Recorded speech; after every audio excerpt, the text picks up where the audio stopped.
As a financial advisor and as a business owner, your goal is to continually look for ways to optimize and refine your practice to avoid those untimely plateaus that can stall your business. Join me today as we dive into a simple, revealing exercise that helps you identify opportunity gaps while also driving client retention and driving client advocacy. Let's get started. This is The Rare Advisor, a show for financial advisors who want to build and grow their practice through the use of a business model supercharged by recurring and repeatable events. The Rare Advisor is brought to you by the Advisor Protocol Consulting Team at USA Financial.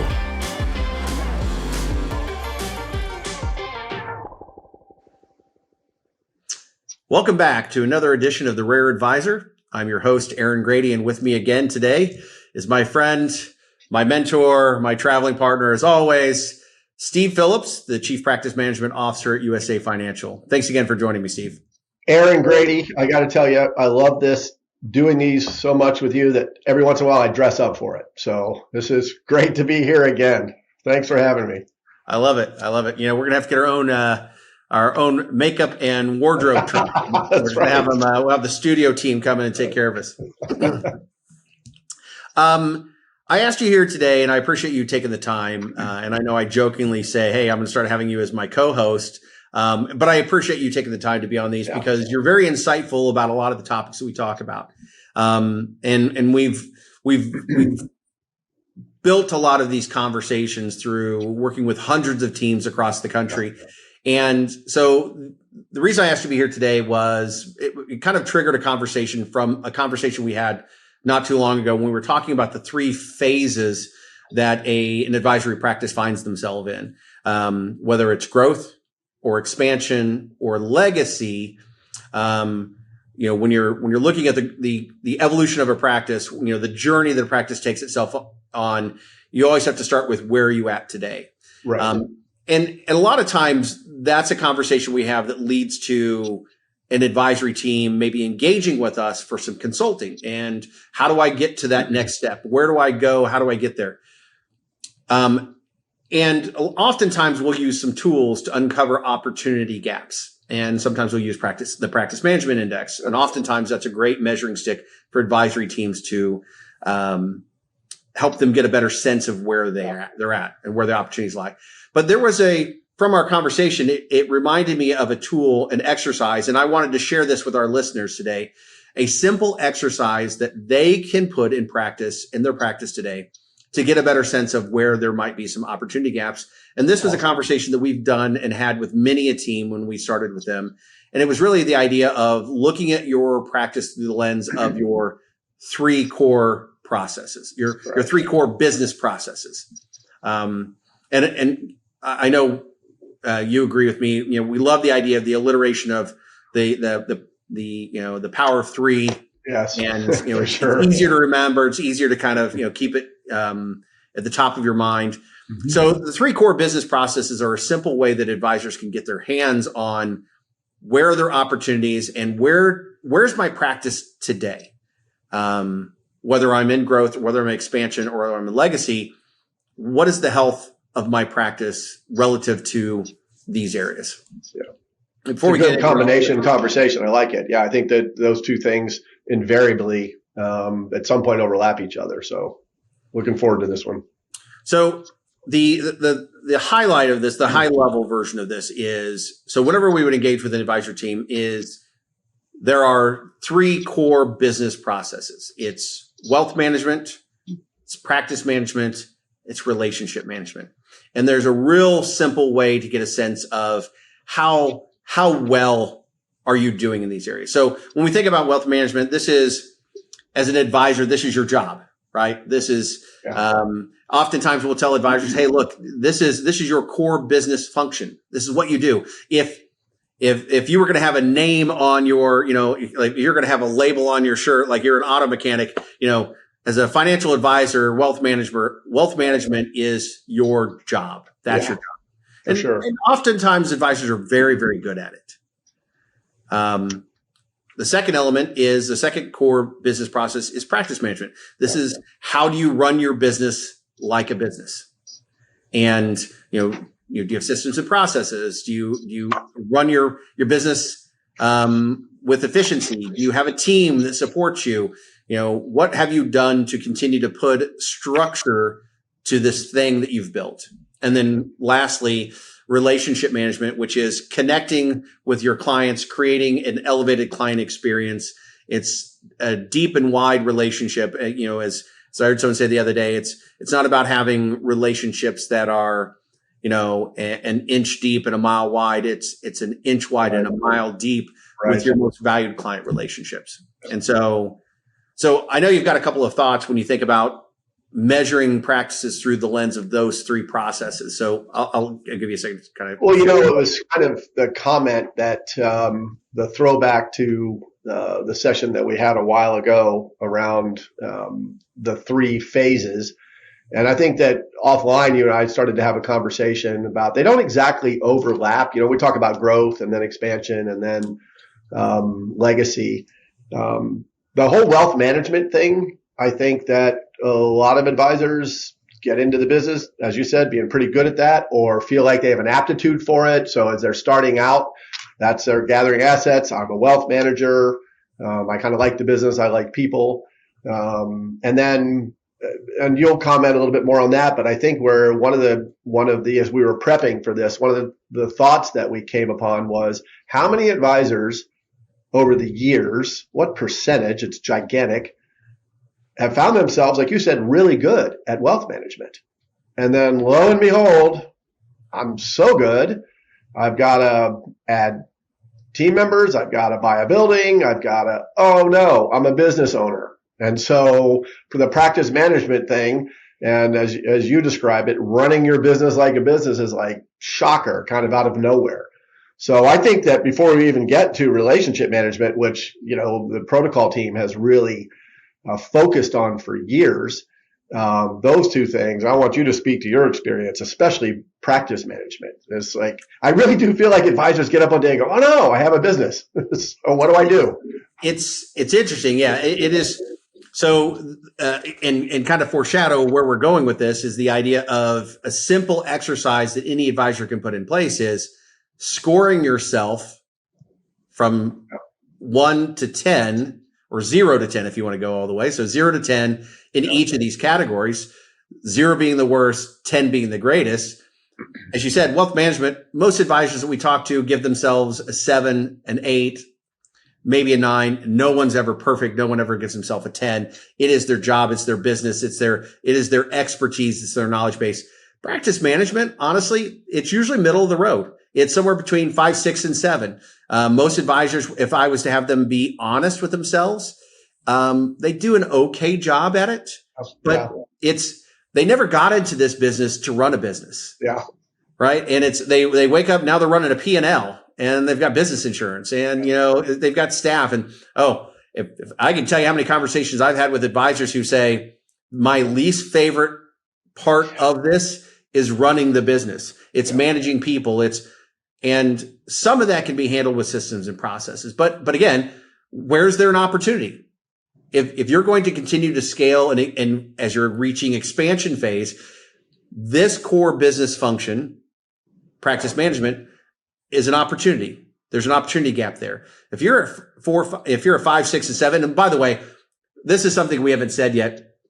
Whenever we engage with any advisory team, there's no broken practices out there. It's not about, you're broken. It's about where are there opportunities to get better. And so saying that I'm at a 5, 6, or 7, middle of the road, as far as practice management, it's just being honest and realizing that, hey, we can get better. Yeah. What's interesting is when we look at this as a scale, and we always do this. And so for those of you that are keeping score at home, do this exercise for yourself. Write them down on a piece of paper: wealth management, practice management, relationship management, and score yourself.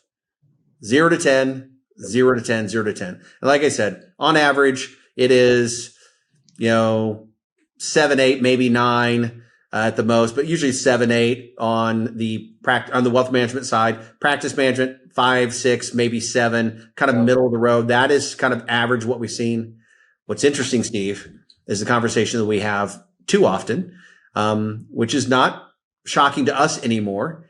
It's where relationship management often falls. Yeah.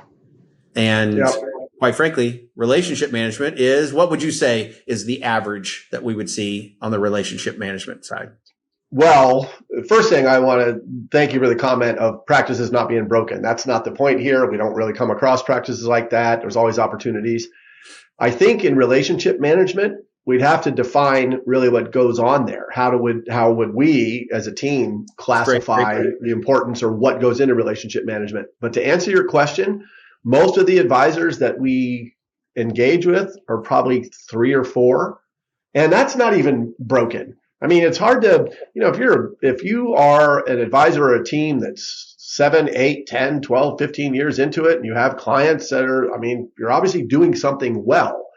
The idea of what you'll describe in a moment is what really is relationship management. We do find that to be probably the biggest opportunity. And you know what I think? I think it's one of the least focused on things in our business. When you and I look at what the protocol team and USA Financial provides, there's a lot of focus on relationship management and what it means to the growth of a practice. And if we go back to our other presentation around the 3 phases, to the legacy of the practice. So, and here's the thing I was going to ask you too. Let's go back to practice management for a second. Mm-hmm. And I know that I've heard you say over the years that a key component of practice management certainly is running the business like a business, which is a big thing that a lot of advisors sort of cross over that plateau. But I know that I've heard you also describe that this is also where the beginnings of elevating a client experience exist. Now, some people might say, well, that sounds like relationship management, but you might speak to that a little bit, is how, run the business, elevate the client experience.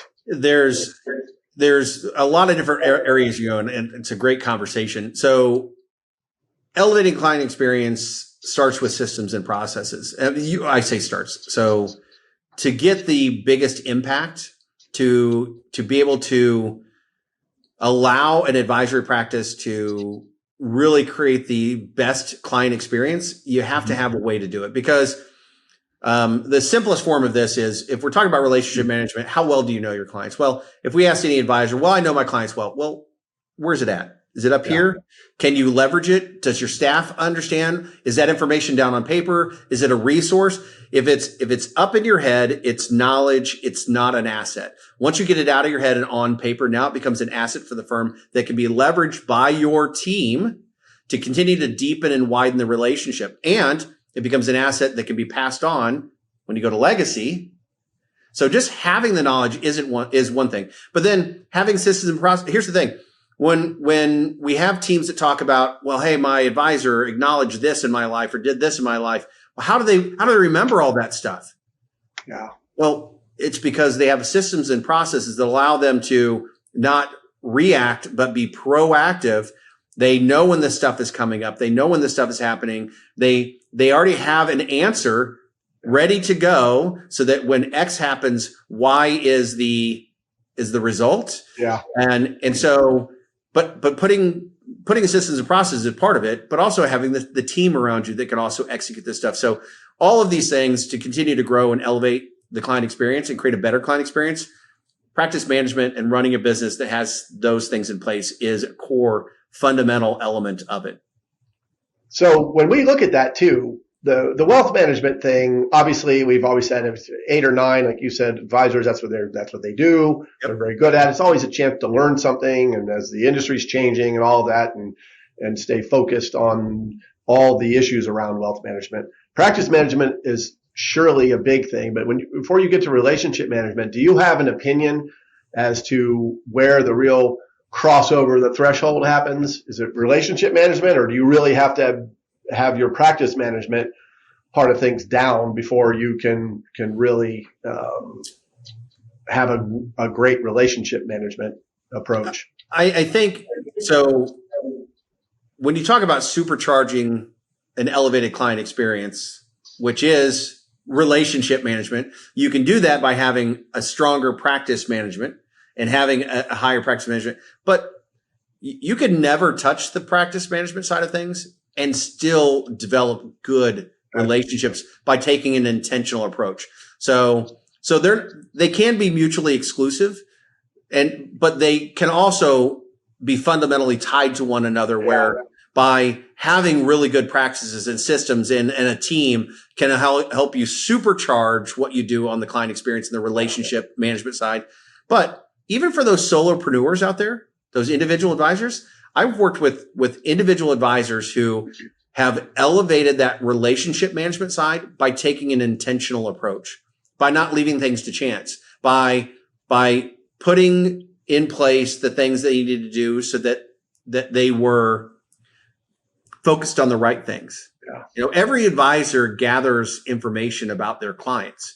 A lot of times that information they're gathering, it's so they can do their job, so they can fill out insurance applications or annuity applications, or so they can, help steer the financial plan to their life's goals. But knowing the information is one thing. How you utilize that to grow the relationship is another. Yeah. And there's a big focus on the processes, the repeatable processes. Yeah. Absolutely. Yeah. And so no more winging it, as you would say. 100%. And so I would say this. So when we think about this, and so kind of come full circle for this, it's if you're measuring yourself, simple exercise, score yourself on your wealth management. It's always typically the highest one. Mm-hmm. Always there's some room for improvement. No one's ever perfect. Practice management, always an opportunity there as well. Most advisors are doing a pretty good job, but you know what? There's always opportunity.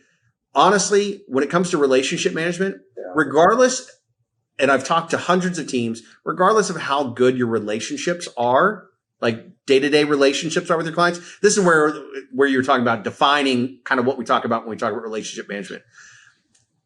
When we talk about relationship management, you can know your clients and you can have a good relationship, but how you're using that to create an elevated client experience, that is that next layer. And so when we get honest and we have advisors get honest with themselves, most advisors would say that their relationship management is probably the lowest of the three.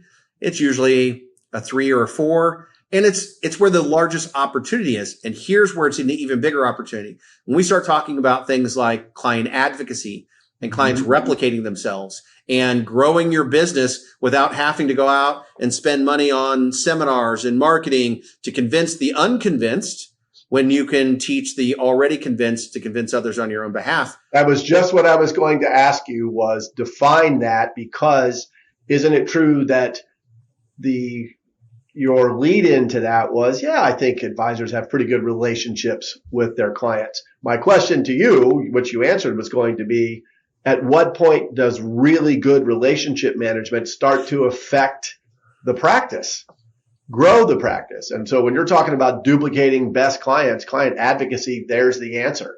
And that's the key. It's not just like, I know the kids, I know the grandkids, all that's important.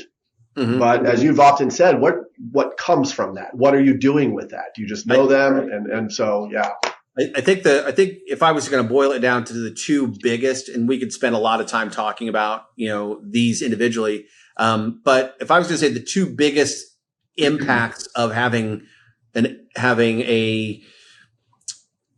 elevated or higher rank on your relationship management would be, one, the impact it has on client advocacy and the ability to continue to develop and grow your practice through client introductions. You're giving clients a path into your practice. You're giving them things to talk about. You're staying engaged. You're staying in front of them. You're becoming advocacy worthy. That's a big thing. It's one thing to say, I've got clients who love me, but are you being advocacy worthy? If you're just a good wealth advisor, well, that's your job. You get paid for that. What are you doing to continue to, through the relationship management side? What are the things you're doing to continue to develop that? So growing your practice and advocacy, I think, would be one. The other one is client retention. Wow. And it's in a competitive industry, in a competitive marketplace. I would say this, and we were talking about this before we got on the call, is the idea that for advisors who hang their hat on, hey, I'm a 10 when it comes to wealth management, the problem there is being good. And this is no disrespect to anybody on this call or listening to this. It's being good at wealth management probably means that you have a lot of clients that are fixated on products, pricing, and performance. Well said. And if they come to you for products, pricing, performance, they're going to leave you for products, pricing, and performance, because someone will have a better product, they're going to have better pricing, or they're going to outperform you. It's just the nature of the business. They're commodities. having a mastery of your relationship management, elevating the mastery of both practice management and relationship management leads to you having enlightened clients who buy into your philosophy, your planning strategy, and your process. And those are the things that dig the moat around your clients and promote client advocacy. Because they're not a commodity. I want you to speak on one thing, right? That is so good. The whole idea of retention is so important. I want you to, just as we get ready to wrap up, talk about really quickly the idea of professional contrast. And as you're building advocacy, I know you talk about this a lot, and I didn't want it to get biased, that it is the perception of what your clients, how do they understand what you do without having to understand it? And I think that leads to advocacy. My ability to, as you would say, to internalize what my advisor does is what then gives me the ability to turn around and socialize it to other people that I care about. And so make introductions to the practice, which I've always thought is sort of the culmination. Once all those things that you've talked about get layered in, now I'm out talking about my advisor in a very compelling way. And I think that that's something that you harp on a lot as you're coaching and consulting. It's very well said, and you're absolutely right. The idea of creating professional contrast through the messaging and your approach to financial planning. Too often, advisors, because it's our job, as a financial advisor, an advisor says, "Well, if I'm a wealth manager, that's what they want to hear me talk about. They want me to talk about my alpha and my portfolios and my model structure and all these things." And all of those things are important. But when you lead with the conversations around product pricing and performance versus leading with conversations that create professional contrast, because you sound different. We talk about our philosophy. We talk about our planning strategy. We talk about our process, which has all of those other things inside of it, but it's not the lead story. It's not the headline. It's a byline as part of the overall philosophy that we take when we engage with our clients. But inside of that philosophy and that process is an elevated client experience built on a personal experience and a personal relationship. Love it. Yeah. And I think all of those things, when advisors get serious about saying, "Hey, look, we've identified that maybe relationship management and practice manager are some big opportunities for us. It's where we can put some systems and processes to be intentional about building this practice a certain way, and then being intentional about developing our relationship management to dig the moat around our clients for client retention and to drive client advocacy." I think that's where there's unique opportunities to really make transformational or transformative change inside of a business or a practice. Yeah. And so what I would encourage you, advisors that are on the call today, and I don't know if you have any final thoughts for us today, Steve? Nope. I think you hit that final thought around that whole advocacy, and I love it. That was a great way to wrap it. So what I would like you to take from today, as you listen today, is take the time, do the simple exercise. If you haven't already done it while you were listening today, is write them down on a page. Wealth management, practice management, relationship management, and score yourself. And understand that no matter what the numbers are on the page, it doesn't mean that there's anything wrong or broken. It means there's an opportunity. And when you identify the opportunity, now you can chart a course to start working intentionally about creating real significant change in your practice. And if you want to look at some change, if you want to talk to one of our team members about some of that, please reach out to us. Contact us at USA Financial, and we're more than happy to jump on a call, talk about these opportunities and these core business processes. As always, if you like what you've heard today, like and subscribe. And as it's always been said, when the why is clear, the how becomes easy. So never lose sight of your why. This information is for licensed financial professionals only and is not intended for use in soliciting sales from the public. The views expressed represent the opinions of the presenter or their featured guest, not necessarily those of USA Financial or its affiliated subsidiaries. Industry references are generic and not intended to represent actions or beliefs of any individual or entity. Content is only presented to illustrate general principles, beliefs, or ideas and should not be construed as legal or regulatory advice. Trademark and copyright protected. USA Financial and Affiliates.